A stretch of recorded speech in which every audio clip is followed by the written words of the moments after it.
Pantai Kuta sore itu ramai dipenuhi wisatawan asing dan lokal. Suara deburan ombak berpadu dengan tawa anak-anak yang bermain pasir, sementara para pedagang berjejer menawarkan dagangan mereka.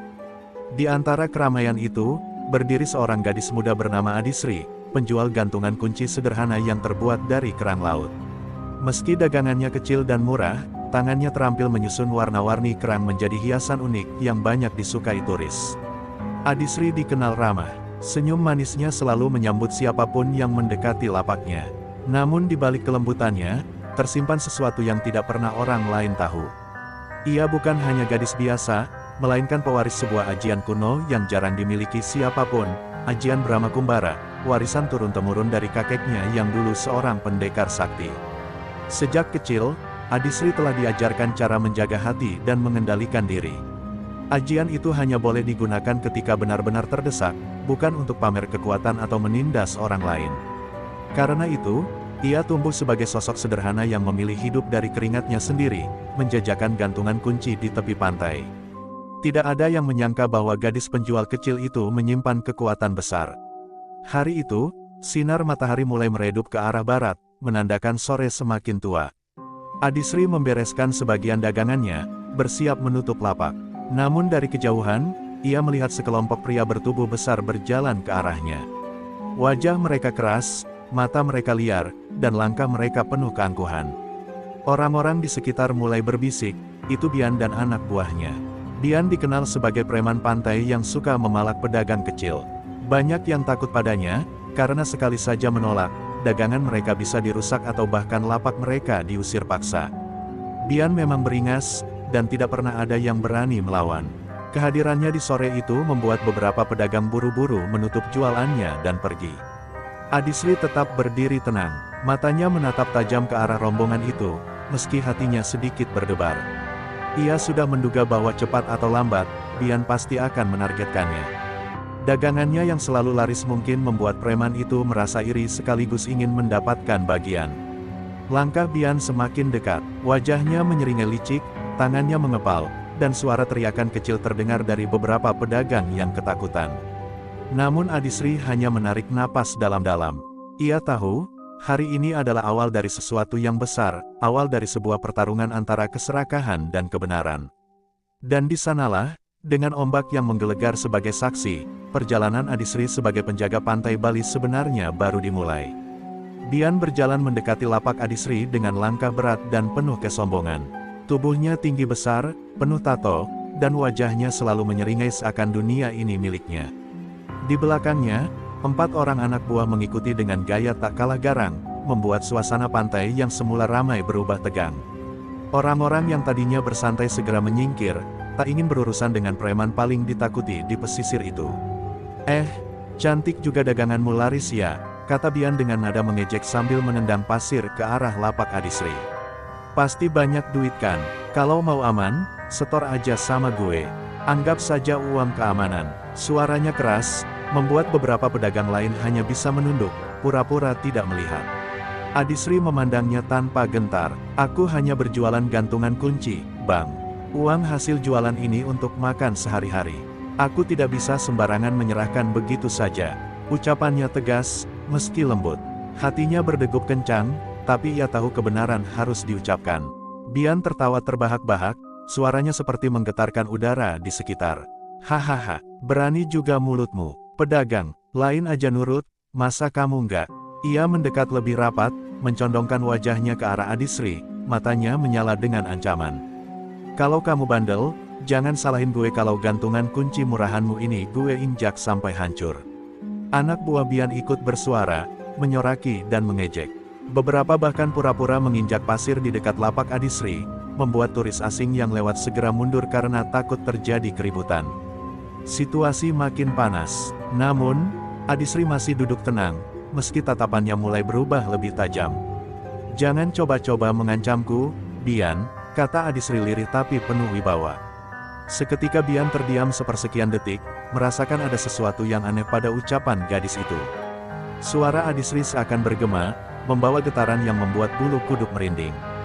Namun ia segera menggeleng, menepis perasaan itu, lalu kembali menyeringai.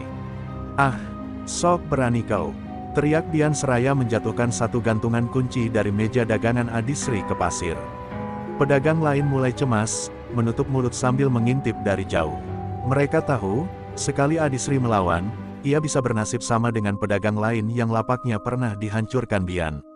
Namun apa yang tidak mereka ketahui, Adisri bukan pedagang biasa. Dalam dirinya, ada kekuatan yang bahkan Bian sendiri tak mampu bayangkan. Dan sore itu, bibit pertarungan besar antara keduanya mulai tumbuh, dengan Pantai Bali sebagai saksinya. Bian menatap tajam ke arah Adisri, matanya penuh amarah. Ia tidak menyangka seorang gadis penjual kecil berani menantang ucapannya. "Kamu pikir siapa dirimu berani menolak gue?" Bentaknya keras, membuat beberapa turis yang masih penasaran segera lari menjauh.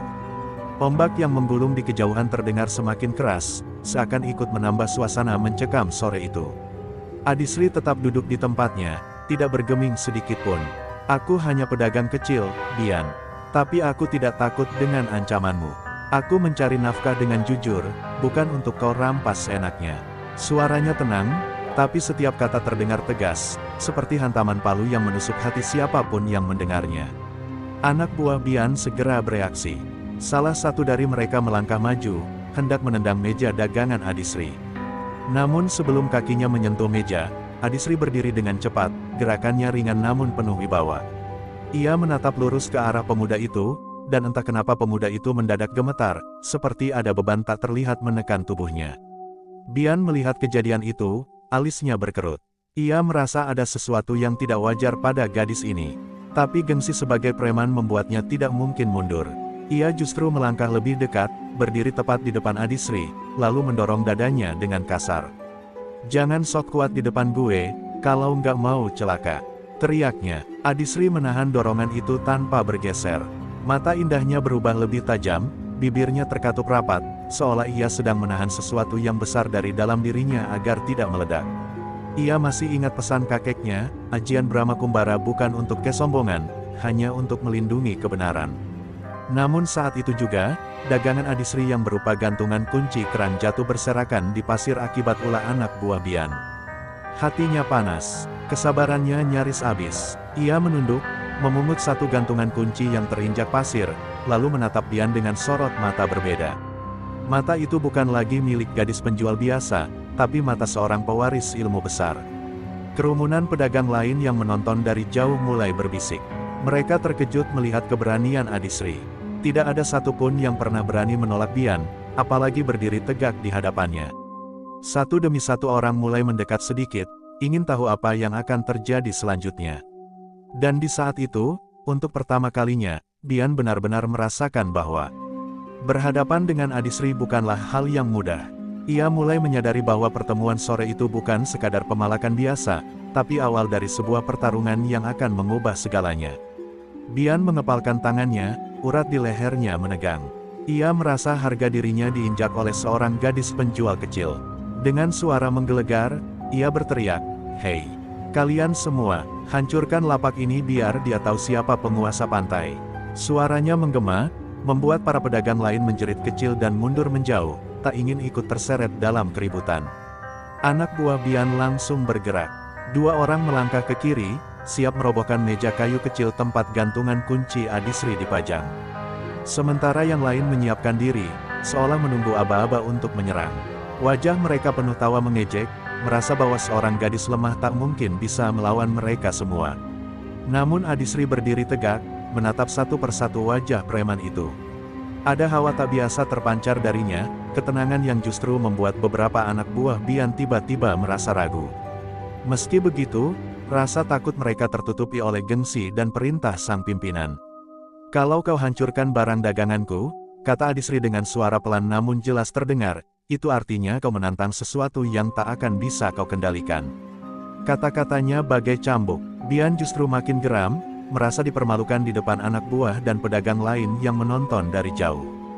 "Cukup omong kosongmu, perempuan," teriak Bian sambil mendorong salah satu anak buahnya ke depan. Pemuda itu segera mengayunkan kakinya, menendang meja kayu.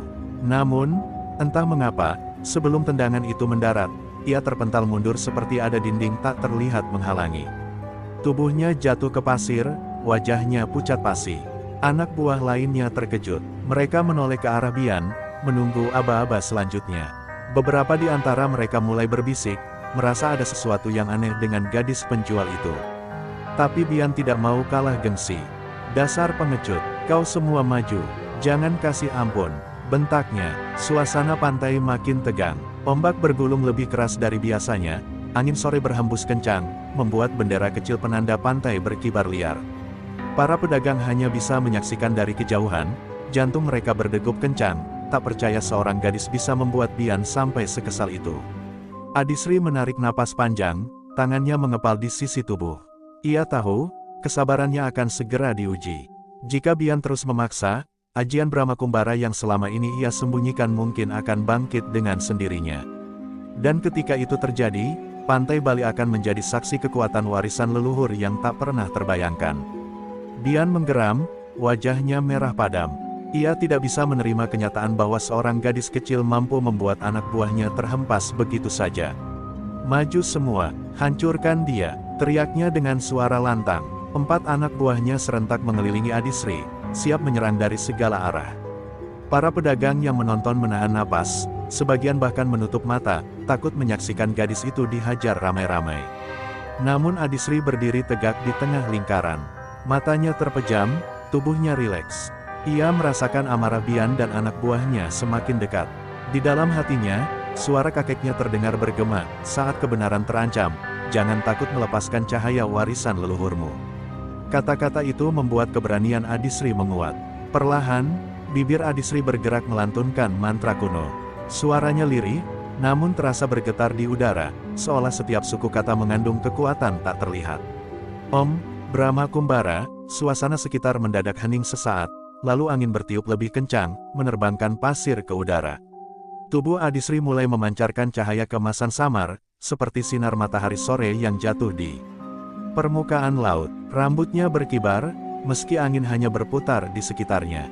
Pedagang yang menyaksikan dari kejauhan ternganga, sementara anak buah Bian yang tadinya siap menyerang justru berhenti melangkah, wajah mereka diliputi ketakutan.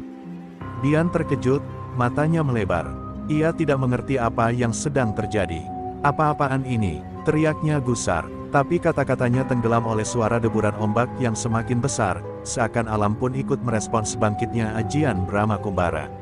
Salah satu anak buah Bian nekat menyerang, melompat ke arah Adisri dengan tinju terangkat.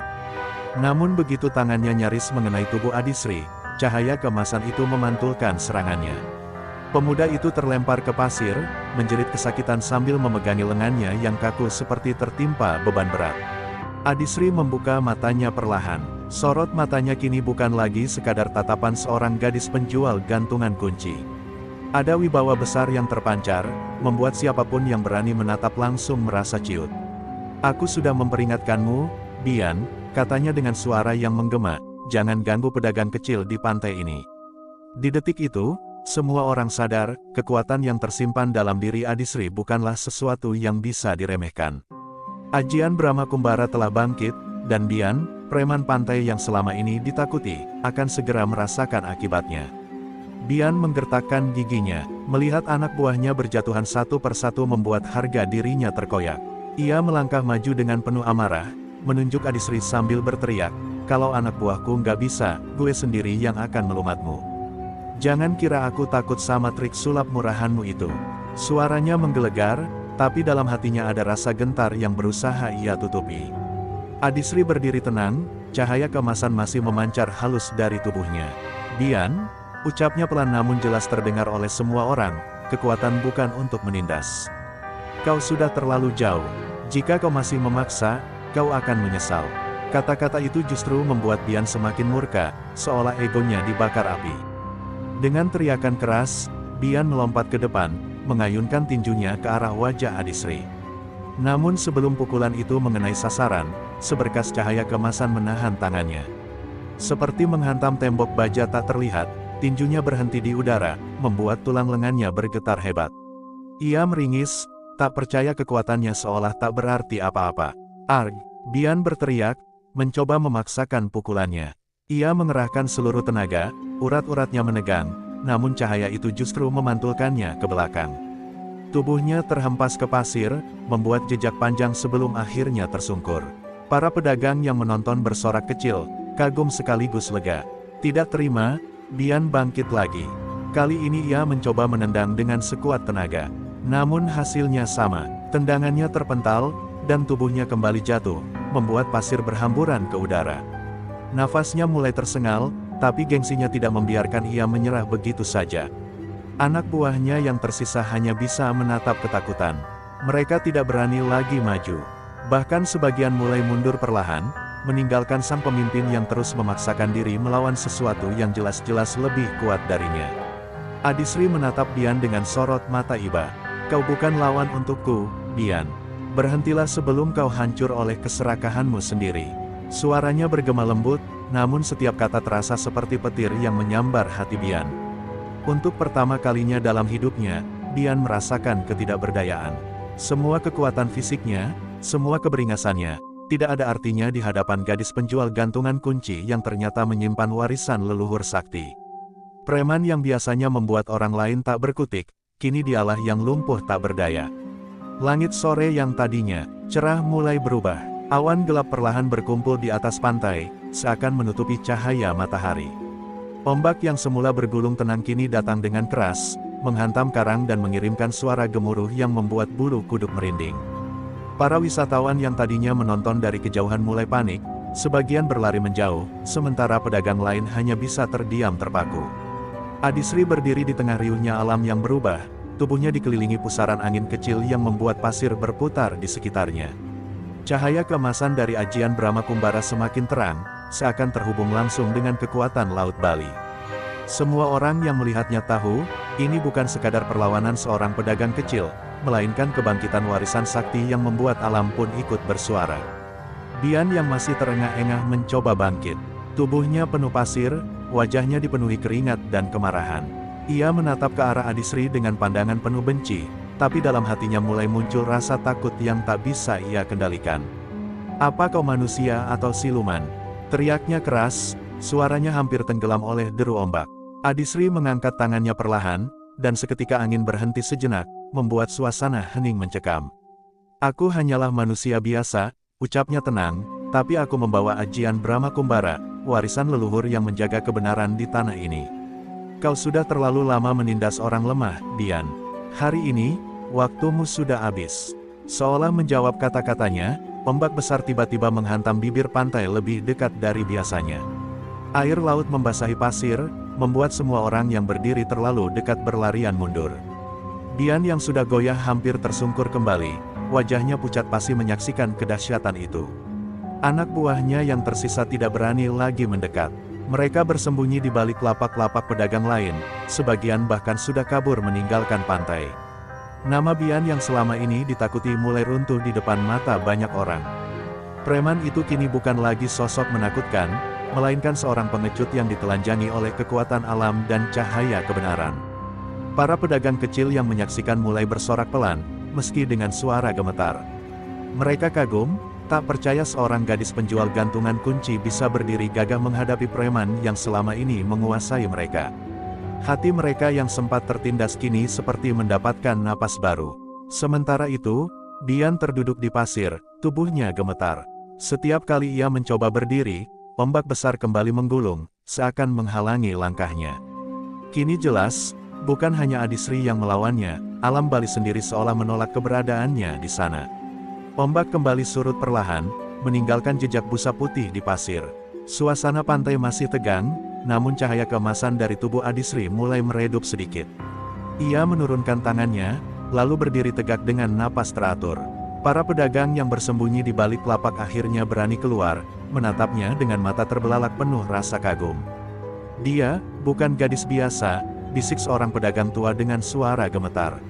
Aku kenal wajah itu, mirip sekali dengan almarhum kakeknya, Ki Jagat, seorang pendekar sakti di masa lalu. Kata-kata itu membuat bisikan semakin ramai, dan perlahan, rahasia yang selama ini Adisri sembunyikan mulai terbongkar. Seorang ibu pedagang sate menatapnya dengan penuh haru. Jadi benar, darah kesatria itu masih mengalir. Tidak salah lagi, kau cucu Ki Jagat. Ajian Brahma Kumbara ada padamu, Adisri. Ia menangkupkan tangan di dada, memberi penghormatan. Sontak beberapa pedagang lain ikut melakukan hal yang sama. Adisri tersenyum tipis, namun matanya tetap teduh. Aku hanyalah penjual gantungan kunci, katanya dengan suara lembut, tapi benar, aku pewaris ajian itu. Kakekku menitipkan, pesan, gunakan hanya untuk melindungi, bukan untuk kesombongan. Aku berjanji pada beliau untuk menyembunyikannya, sampai hari ini. Suara isak terdengar dari kerumunan. Beberapa pedagang merasa terharu karena selama ini mereka dipaksa tunduk pada Bian, sementara ada seseorang yang diam-diam menjaga mereka. Mereka tidak menyangka pelindung itu justru seorang gadis muda sederhana yang setiap hari tersenyum menjajakan dagangan kecil. Bian yang duduk lemas di pasir menatap pemandangan itu dengan hati terbakar. Ia tidak hanya kalah tenaga, tapi juga kalah wibawa. Semua orang kini menghormati Adisri, sementara dirinya yang selama ini ditakuti justru terlihat seperti pecundang. Gengsinya hancur berkeping-keping. Tidak, ini tidak mungkin, gumamnya pelan, suaranya penuh kepanikan. Namun pedagang lain tidak lagi peduli pada Bian.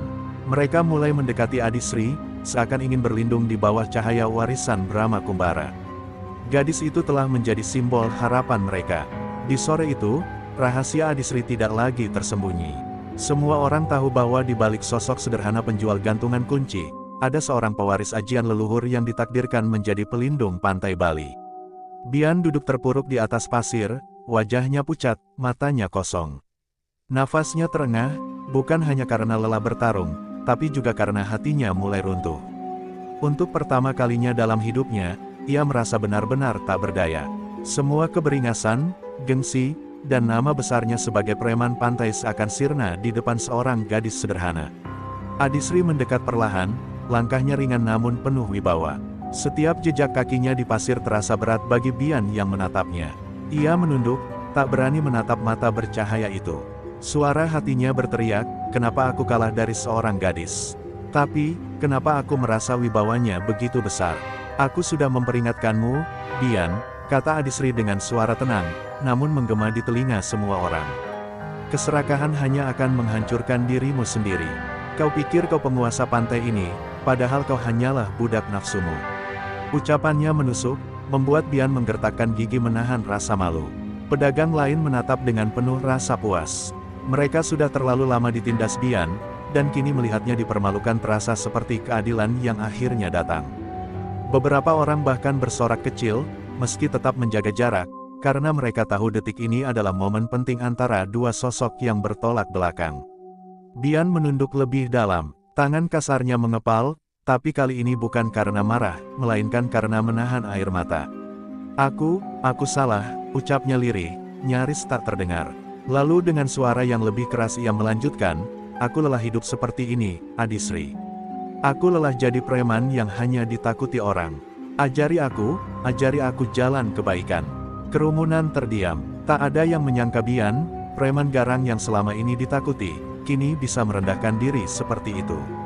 Wajah-wajah pedagang berubah, dari ketakutan menjadi terkejut, lalu sedikit demi sedikit timbul rasa iba. Adisri menatap Bian lama, mencoba membaca hatinya. Cahaya keemasan di tubuhnya semakin meredup, berganti dengan aura kelembutan. Ia mengulurkan tangannya, bangkitlah, Bian. Jika kau benar-benar tulus ingin berubah, pintu kebaikan selalu terbuka. Ajian Brahma Kumbara bukan hanya soal kekuatan, tapi juga soal hati yang bersih. Bian menatap tangan itu dengan mata berkaca-kaca. Dengan gemetar, ia meraih tangan Adisri, lalu perlahan bangkit. Di detik itu, seorang preman yang dulu ditakuti akhirnya menemukan secercah cahaya, dibimbing oleh gadis penjual gantungan kunci yang ternyata pewaris ajian leluhur. Matahari perlahan terbenam di ufuk barat, memantulkan cahaya keemasan di permukaan laut. Ombak berkejaran dengan tenang, seolah ikut merayakan kemenangan hari itu. Pantai yang biasanya dipenuhi kegelisahan karena ulah Bian, kini terasa damai. Adisri berdiri menatap cakrawala, angin sore meniup rambutnya yang tergerai, wajahnya teduh penuh ketenangan. Bian berdiri di sampingnya, kini dengan kepala tertunduk penuh rasa hormat. Luka di tubuhnya belum sembuh, namun luka yang lebih dalam ada di dalam hatinya, luka penyesalan. Ia menatap Adisri seakan menatap seorang guru. Mulai hari ini, aku berjanji tak akan lagi memalak, tak akan lagi menakut-nakuti pedagang. Aku ingin menjadi manusia baru, katanya lirih namun penuh tekad. Para pedagang berkumpul, menyaksikan perubahan yang luar biasa itu. Mereka bersorak gembira, beberapa meneteskan air mata haru. Tak pernah terbayangkan bahwa preman garang yang selama ini menjadi beban, kini justru bertekad untuk melindungi mereka. Seorang ibu pedagang buah bahkan memeluk Adisri, berterima kasih karena telah membawa keadilan ke pantai itu. Adisri hanya tersenyum. Pantai ini bukan milikku, bukan pula milik siapapun. Pantai ini adalah anugerah, tempat kita mencari nafkah dan hidup berdampingan. Jika kita ingin damai, maka kita semua harus menjaganya bersama-sama. Kata-katanya sederhana, namun terasa dalam, membuat semua yang hadir terdiam dan merenung. Malam pun tiba, bulan purnama menggantung tinggi, sinarnya menyoroti wajah Adisri yang kini dipandang sebagai simbol kekuatan sekaligus kedamaian. Bian yang dulu ditakuti kini justru berdiri di samping pedagang lain, ikut menjaga ketertiban. Orang-orang mulai menyebut Adisri bukan hanya sebagai penjual gantungan kunci, tapi juga penjaga pantai Bali. Namun, bagi Adisri sendiri, ia tetaplah gadis sederhana. Esok pagi, ia kembali membuka lapak kecilnya, menawarkan gantungan kunci kepada wisatawan dengan senyum tulus. Tak seorang pun menyangka di balik senyum itu tersimpan ajian Brahma Kumbara yang mampu menundukkan keangkaramurkaan. Kehidupan berjalan normal, namun tidak lagi sama. Ada rasa aman yang menyelimuti setiap sudut pantai, karena orang-orang percaya bahwa selama Adisri ada, keadilan akan tetap terjaga. Dan meski tak semua orang tahu rahasia besar yang ia miliki, semua sepakat bahwa keberaniannya telah mengubah sejarah tempat itu. Pantai Bali kini bukan hanya destinasi indah bagi wisatawan, tapi juga saksi bisu kisah seorang gadis sederhana yang berani menentang preman, menyalakan cahaya harapan, dan menjadi legenda hidup, Adisri, penjaga pantai Bali.